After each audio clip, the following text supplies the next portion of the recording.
Commencement de l'évangile de Jésus, Christ, Fils de Dieu. Il est écrit dans Isaïe, le prophète, « Voici que j'envoie mon messager en avant de toi pour ouvrir ton chemin. Voix de celui qui crie dans le désert, préparez le chemin du Seigneur, rendez droit ses sentiers. » Alors, Jean, celui qui baptisait, parut dans le désert. Il proclamait un baptême de conversion pour le pardon des péchés. Toute la Judée et tous les habitants de Jérusalem se rendaient auprès de lui et ils étaient baptisés par lui dans le Jourdain en reconnaissant publiquement leurs péchés. Jean était vêtu de poils de chameau avec une ceinture de cuir autour des reins. Il se nourrissait de sauterelles et de miel sauvage. Il proclamait « Voici venir derrière moi celui qui est plus fort que moi. Je ne suis pas digne de m'abaisser pour défaire la courroie de ses sandales. Moi, je vous ai baptisé dans de l'eau, lui, il vous baptisera dans l'Esprit Saint. »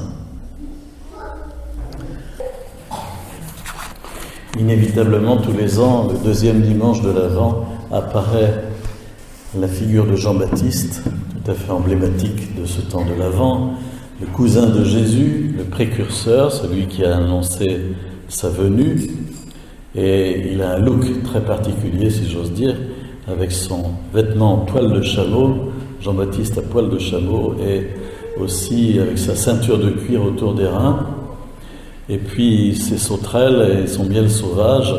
Mais je vous disais déjà il y a quelques années que ce sont des codes, ces désignations pour nous faire comprendre le manteau en poil de chameau, ça représente le manteau prophétique, donc la fonction prophétique de Jean-Baptiste. La ceinture de cuir autour des reins, ça représente l'ascèse, la maîtrise des passions. Et puis se nourrir de sauterelles, pourquoi pas, enfin vous pouvez toujours essayer à midi de se faire une petite entrée de sauterelles grillées, mais de miel sauvage, sauterelles dans l'Ancien Testament, c'est toujours un fléau qui existe encore aujourd'hui en Afrique ou ailleurs. Les sauterelles, donc jugement, et puis miel sauvage, au contraire, douceur, miséricorde. Sa parole était à la fois une parole qui annonçait le jugement de Dieu et en même temps son amour et sa miséricorde. Le personnage de Jean-Baptiste est très très intéressant et il faut regarder dans les évangiles tous les passages où il est question de Jean-Baptiste. Ceux qui fréquentent le site internet de la paroisse ont peut-être remarqué que depuis plusieurs mois j'ai mis en ligne une petite école de prière, une petite école biblique. Ça s'appelle la petite école biblique. Ce sont des choses simples pour les gens qui n'ont pas eu l'occasion de lire la Bible très souvent. Et j'ai préparé ainsi des petits parcours sur 30 jours. Et il y a pour chaque jour simplement 2, 3, 4 versets de l'Évangile à lire. C'est un moyen pour apprendre à se diriger dans la Bible et puis lire. Et ce mois-ci, j'ai mis en ligne une étude sur Jean-Baptiste, le prophète de la foi. Allez voir sur le site, ceux qui peuvent, ceux qui n'ont pas Internet, vous pouvez toujours demander à des amis de vous télécharger et imprimer ce document et essayer de travailler la figure de Jean-Baptiste. Vous verrez, c'est passionnant, c'est tout à fait intéressant. Ça va bien au-delà de son poil de chameau et de ses sauterelles sauvages. C'est vraiment un homme de foi, de conversion qui a vraiment fait passer Jésus avant lui et passer son temps public à annoncer Jésus et non pas à s'engraisser de glorioles personnelles à partir de nombreuses personnes qui pouvaient venir jusqu'au Jourdain pour recevoir le baptême qu'il donnait. Et puis dans l'écriture de ce deuxième, dans les passages bibliques de ce deuxième dimanche de l'Avent, il y a aussi bien que dans l'Évangile d'ailleurs, l'image des ravins qui sont comblés, des montagnes qui sont abaissées, et de ces grandes transformations qui sont annoncées pour le temps du Messie. Vous avez remarqué dans le livre d'Isaïe comment il était dit: dans le désert, préparez le chemin du Seigneur, tracez droit dans les terres arides une route pour notre Dieu, que tout ravin soit comblé, toute montagne, toute colline abaissée, que les escarpements se changent en plaine et les sommets en larges vallées. Ainsi se révélera la gloire du Seigneur. En méditant ce passage, j'ai eu une mauvaise pensée, ça peut arriver quelquefois, et je me disais, à la Milesse, il y a eu les travaux du TGV, vous n'avez pas été sans remarquer, eh bien remplacer ici le mot Seigneur par le mot TGV, vous avez à peu près la même chose que ce qu'on a vu, de nos yeux vus, ces derniers mois, ces dernières années, de ce qui s'est passé à la Milesse. Tracer droit dans les terres arides, une route pour le TGV, que tout ravin soit comblé, toute montagne, toute colline abaissée, etc., etc.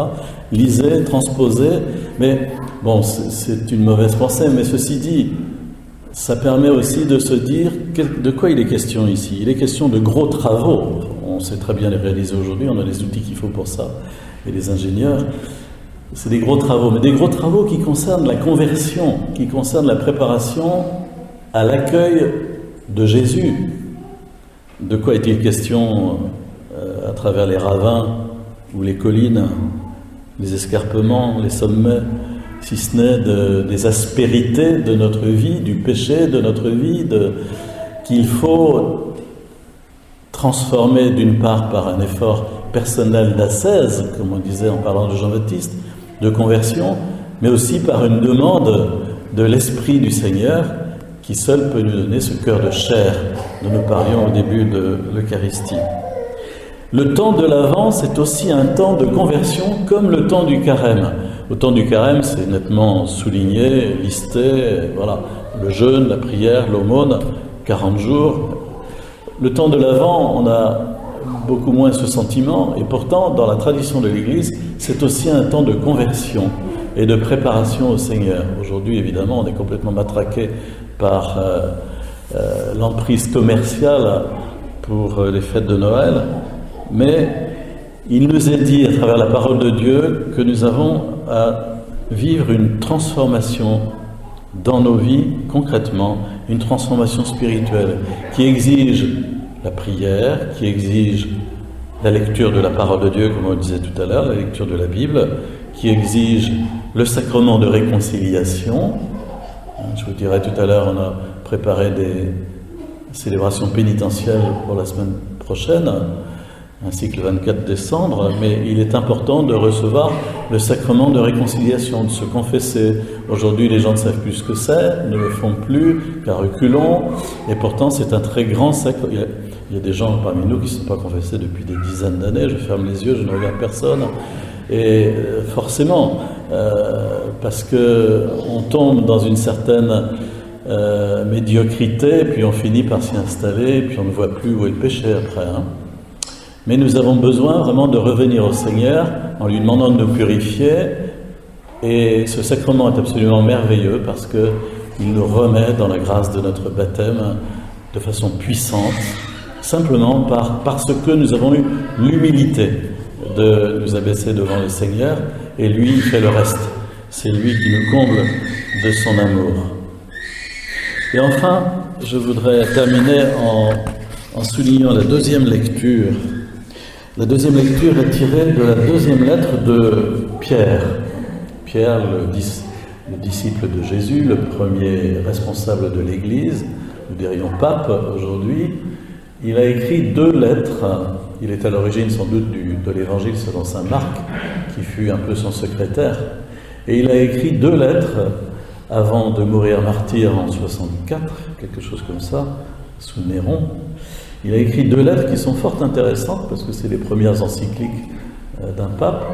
Et dans cette deuxième lettre, il exprime clairement que le chrétien doit être en attente de la promesse, la grande promesse, non seulement celle du Saint-Esprit qui a été accomplie à la Pentecôte, mais celle de la venue glorieuse de Jésus. Et il dit, ça semble tarder, mais non, c'est une illusion. Un jour pour le Seigneur est comme 1000 ans, et 1000 ans comme un seul jour. Le Seigneur ne tarde pas à tenir sa promesse, alors que certains prétendent qu'il a du retard. Le Seigneur doit accomplir sa promesse, la promesse de la venue glorieuse de Jésus et la promesse d'un monde nouveau. Et il termine le passage que nous avons entendu aujourd'hui.